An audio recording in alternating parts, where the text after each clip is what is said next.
اے علی فاطمہ کے نکاح کی بات کرنے آئے ہو؟ حضرت علی رضی اللہ تعالیٰ عنہ کا رنگ جو ہے وہ سرخ ہو گیا کہ آپ صلی اللہ علیہ وسلم کو پتہ چل گیا پریشانی کے عالم میں کہ میں تو ہمت نہیں کر پا رہا تھا. تو آپ صلی اللہ علیہ وسلم سے کہنے لگے حضرت علی جی ہاں اللہ کے نبی.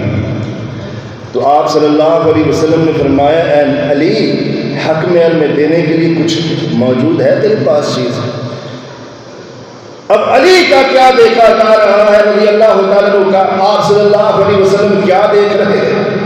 حضرت علی کا دین دیکھ رہے ہیں، تقوی پرہیزگاری عاجزی انکساری دیکھ رہے ہیں. علی رضی اللہ تعالیٰ کے پاس مال دولت دھن نہیں ہے، کچھ نہیں ہے، اس چیز کو نہیں دیکھا جا رہا، دین کو دیکھا جا رہا ہے. یہ پیسہ دولت آج ہے تو کل نہیں ہے. اب حضرت علی کہنے لگے اللہ کے نبی میرے پاس تو کچھ نہیں ہے. تو آپ صلی اللہ علیہ وسلم نے فرمایا علی وہ جو زرہ دی تھی نا وہ کدھر ہے؟ وہی نہر میں دے دے. حضرت علی رضی اللہ تعالیٰ کہتے ہیں اللہ کے نبی نے جو وہ زرہ مجھے دی تھی اس کی اتنی حیثیت تھی، یعنی اتنی کم قیمت کی تھی کہ 4 درہم بھی اس کے زیادہ تھے اور وہ اتنی بھاری تھی، مضبوط تھی.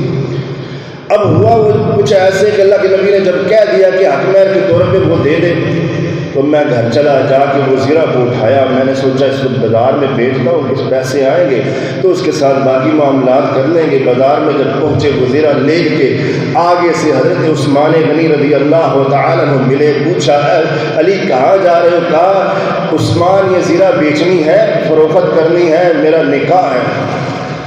حضرت عثمان غنی رضی اللہ تعالیٰ نے جب بات چیت ہو گئی تو کہا علی یہ تیری زرہ میں 480 درہم میں خریدتا ہوں.